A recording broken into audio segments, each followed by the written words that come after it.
26 अक्टूबर 91। ओम शांति। अव्यक्त बाप दादा मधुबन। तपस्या का प्रत्यक्ष फल खुशी। अव्यक्त बाप दादा अपने तपस्वी राज बच्चों प्रति बोले। आज बाप दादा अपने सर्व तपस्वी राज बच्चों को देख रहे हैं। तपस्वी भी हो और राज अधिकारी भी हो, इसलिए तपस्वी राज हो। तपस्या अर्थात राज्य अधिकारी बनना। तपस्या राजा बनाती है, तो सभी राजा बने हो ना। तपस्या का बल क्या फल देता है?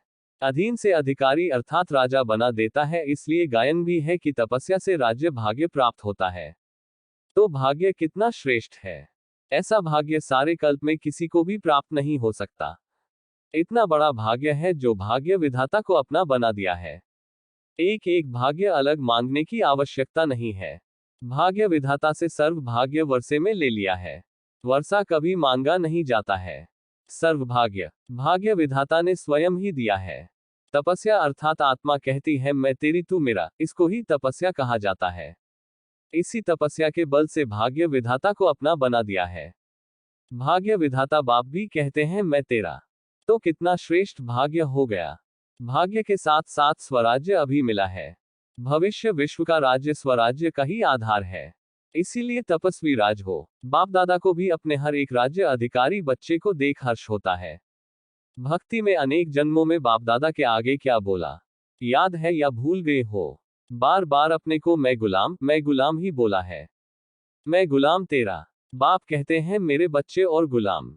सर्वशक्तिवान के बच्चे और गुलाम शोभता है। इसलिए बाप ने मैं गुलाम तेरा के बजाय क्या अनुभव कराया, मैं तेरा। तो गुलाम से राजा बन गए। अभी भी कभी गुलाम तो नहीं बनते हो। गुलामपन के पुराने संस्कार कभी इमर्ज तो नहीं होते हैं। माया के गुलाम होते हो। राजा कभी गुलाम नहीं बन सकता है। गुलामपन छूट गया वह कभी कभी अच्छा लगता है। तो तपस्या का बल बहुत श्रेष्ठ है। और तपस्या क्या करते हो? तपस्या में मेहनत करते हो। बाप दादा ने सुनाया था कि तपस्या क्या है? मौज मनाना। तपस्या अर्थात बहुत सहज नाचना और गाना। बस नाचना गाना सहज होता है, वह मुश्किल होता है। मनोरंजन होता है, वह मेहनत होती है। तो तपस्या में क्या करते हो? तपस्या का प्रत्यक्ष फल है खुशी। तो खुशी में क्या होता है? नाचना। तपस्या अर्थात खुशी में नाचना और बाप के और अपने आदि अनादि स्वरूप के गुण गाना। तो यह गीत कितना बड़ा और कितना सहज है। इसमें गला ठीक है व नहीं ठीक है इसकी भी जरूरत नहीं है। निरंतर यह गीत गा सकते हो। निरंतर खुशी में नाचते रहो। तो तपस्या का अर्थ क्या हुआ? नाचना और गाना कितना सहज है। माथा भारी उसका होता है जो छोटी सी गलती करते हैं। ब्राह्मण जीवन में कभी किसका माथा भारी हो नहीं सकता। हॉस्पिटल बनाने वालों का माथा भारी हुआ। ट्रस्टी सामने बैठे हैं ना, माथा भारी है। जब कर्णिक्रवनहार बाप है तो आपको क्या बोझ है? यह तो निमित्त बनाकर भाग्य बनाने का साधन बना रहे हो। आपकी जिम्मेवारी क्या है? बाप के बजाय अपनी जिम्मेवारी समझ लेते हैं तो माथा भारी होता है। बाप सर्वशक्तिवान मेरा साथी है तो क्या भारीपन होगा? छोटी सी गलती कर देते हो, मेरी जिम्मेवारी समझते हो तो माथा भारी होता है। तो ब्राह्मण जीवन ही नाचो गाओ और मौज करो। सेवा चाहे वाचा है चाहे कर्मणा। यह सेवा भी एक खेल है। सेवा कोई और चीज नहीं है। कोई दिमाग के खेल होते हैं, कोई हल्के खेल होते हैं, लेकिन है तो खेल ना। दिमाग के खेल में दिमाग भारी होता है क्या? तो यह सब खेल करते हो। तो चाहे कितना भी बड़ा सोचने का काम हो, अटेंशन देने का काम हो, लेकिन मास्टर सर्वशक्तिवान आत्मा के लिए सब खेल है, ऐसे है। वह थोड़ा थोड़ा करते करते थक जाते हो। मेजॉरिटी अथक बनते हो, लेकिन कभी कभी थोड़ा थक जाते हो। यही योग का प्रयोग सर्व खजानों को, चाहे समय, चाहे संकल्प, चाहे ज्ञान का खजाना व स्थूल तन भी अगर योग के प्रयोग की रीति से प्रयोग करो तो हर खजाना बढ़ता रहेगा। इस तपस्या वर्ष में योग का प्रयोग किया है ना? क्या प्रयोग किया है? इस एक एक खजाने का प्रयोग करो। कैसे प्रयोग करो? कोई भी खजाने को कम खर्चा और प्राप्ति अधिक, मेहनत कम सफलता ज्यादा, इस विधि से प्रयोग करो। जैसे समय को व संकल्प को उठाओ, यह श्रेष्ठ खजाने हैं। तो संकल्प का खर्च कम हो लेकिन प्राप्ति ज्यादा हो। जो साधारण व्यक्ति 2-4 मिनट संकल्प चलाने के बाद, सोचने के बाद सफलता या प्राप्ति कर सकता है, वह आप 1-2 सेकंड में कर सकते हो। जिसको साकार में भी ब्रह्मा बाप कहते थे कम खर्चा बाला नशीन। खर्च कम करो लेकिन प्राप्ति 100 गुना हो। इससे क्या होगा? जो बचत होगी, चाहे समय की चाहे संकल्प की, तो बचत को औरों की सेवा में लगा सकेंगे। दान पुण्य कौन कर सकता है जिसको धन की बचत होती है। अगर अपने प्रति लगाने जितना ही कमाया और खाया तो दान पुण्य कर नहीं सकेंगे। योग का प्रयोग यही है। कम समय में रिजल्ट ज्यादा, कम संकल्प से अनुभूति ज्यादा हो तभी हर खजाना औरों के प्रति यूज कर सकेंगे। ऐसे ही वाणी और कर्म, कम खर्चा और सफलता ज्यादा तभी कमाल गाई जाती है। बाप दादा ने कमाल क्या की, कितने थोड़े समय में क्या से क्या बना दिया, तब तो कहते हो कमाल कर दी। एक का पद्म गुण प्राप्ति का अनुभव करते हो, तब कहते हो कमाल कर दिया। जैसे बाप दादा का खजाना प्राप्ति और अनुभूति ज्यादा कराता है, ऐसे आप सब भी योग का प्रयोग करो। सिर्फ यह गीत नहीं है कि बाबा आपने कमाल कर दिया है, आप भी तो कमाल करने वाले हो, करते भी हो। लेकिन तपस्या के चलते हुए समय में मेजॉरिटी की रिजल्ट क्या देखी। तपस्या का उमंग उत्साह अच्छा है, अटेंशन भी है, सफलता भी है, लेकिन स्वयं प्रति सर्व खजाने यूज ज्यादा करते हो। अपनी अनुभूतियां करना यह भी अच्छी बात है, लेकिन तपस्या वर्ष स्वयं प्रति और विश्व सेवा प्रति ही दिया हुआ है। तपस्या के वाइब्रेशंस विश्व में और तीव्र गति से फैलाओ। जो सुनाया कि योग के प्रयोग को और अनुभव की प्रयोगशाला में प्रयोग की गति को बढ़ाओ। वर्तमान समय सर्व आत्माओं को आवश्यकता है आपके शक्तिशाली वाइब्रेशंस द्वारा वायुमंडल द्वारा परिवर्तन होने की, इसीलिए प्रयोग को और बढ़ाओ। सहयोगी बच्चे भी बहुत हैं, यह सहयोग ही योग में बदल जाएगा। एक है स्नेही सहयोगी और दूसरे हैं सहयोगी योगी और तीसरे हैं निरंतर योगी प्रयोगी। अभी अपने से पूछो मैं कौन। लेकिन बाप दादा को तीनों ही प्रकार के बच्चे प्रिय हैं। कई बच्चों के वाइब्रेशंस बाप दादा के पास पहुंचे हैं, भिन्न भिन्न प्रकार के वाइब्रेशंस हैं। जानते हो कौन सी बात बाप के पास पहुंची है? इशारे से समझने वाले हो ना। इस तपस्या वर्ष में जो कुछ हो रहा है इसका कारण क्या? बड़े बड़े प्रोजेक्ट कर रहे हो, इसका कारण क्या? कोई समझते हैं कि यही तपस्या का फल है, कोई समझते हैं तपस्या वर्ष में यह क्यों। दोनों वाइब्रेशंस आते हैं, लेकिन यह समय की तीव्र गति और तपस्या के वाइब्रेशंस से आवश्यकता का पूर्ण होना यह तपस्या के बल का फल है। फल तो खाना पड़ेगा ना। यह ड्रामा दिखाता है कि तपस्या सर्व आवश्यकताओं को समय पर सहज पूर्ण कर सकती है। समझा? क्वेश्चन नहीं उठ सकता कि यह क्यों हो रहे हैं। तपस्या अर्थात सफलता सहज अनुभूति हो। आगे चलकर असंभव कैसे सहज संभव होता है, यह अनुभव ज्यादा से ज्यादा करते रहेंगे। विघ्नों का आना यह भी ड्रामा में आदि से अंत तक नूंद है। यह विघ्न भी असंभव से संभव की अनुभूति कराते हैं, और आप सभी तो अनुभवी हो ही गए हैं, इसलिए विघ्न भी खेल लगता है। जैसे फुटबॉल का खेल करते हो तो क्या करते हो, बाल आता है तभी तो ठोकर लगाते हो। अगर बाल ही ना आए तो ठोकर कैसे लगाएंगे, खेल कैसे होगा। यह भी फुटबॉल का खेल है। खेल खेलने में मजा आता है ना, या मूंझते हो, कोशिश करते हो ना कि बाल मेरे पांव में आए मैं लगाऊं। यह खेल तो होता रहेगा। Nothing new. ड्रामा खेल भी दिखाता है और संपन्न सफलता भी दिखाता है। यही ब्राह्मण कुल की रीति रस्म है। अच्छा, इस ग्रुप को बहुत चांस मिले हैं। किसी भी कार्य के निमित्त बनना, किसी भी प्रकार की विधि से निमित्त बनना, अर्थात चांस लेने वाले चांसलर बनना। आज के विश्व में संपत्ति वाले तो बहुत हैं, लेकिन आपके पास सबसे बड़ी संपत्ति कौन सी है जो दुनिया वालों के पास नहीं है? और उसी की आवश्यकता संपत्ति वालों को भी है तो गरीब को भी है। वह कौन सी संपत्ति है? सबसे बड़ी आवश्यक संपत्ति है सिमथी। चाहे गरीब है चाहे धनवान है, लेकिन आज सिमथी नहीं है। सिमथी की संपत्ति सबसे बड़ी है। और कुछ भी नहीं दो, लेकिन सिमथी से सबको संतुष्ट कर सकते हो। और आपकी सिमथी ईश्वरीय परिवार के नाते से सिमथी है, अल्पकाल की सिमथी नहीं। पारिवारिक सिमथी सबसे बड़ी सिमथी है और यह सबको आवश्यक है और आप सबको दे सकते हो।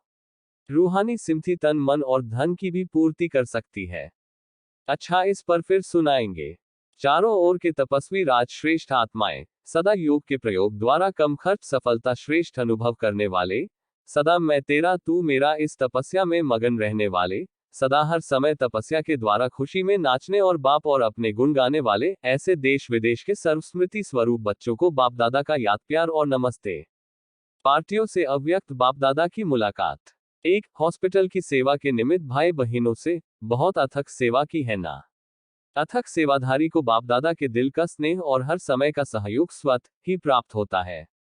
तो आप सबने कार्य किया या कोई ने कराया? बाबा ने कराया, निमित्त आपने किया ना। अगर करेंगे नहीं तो पाएंगे नहीं।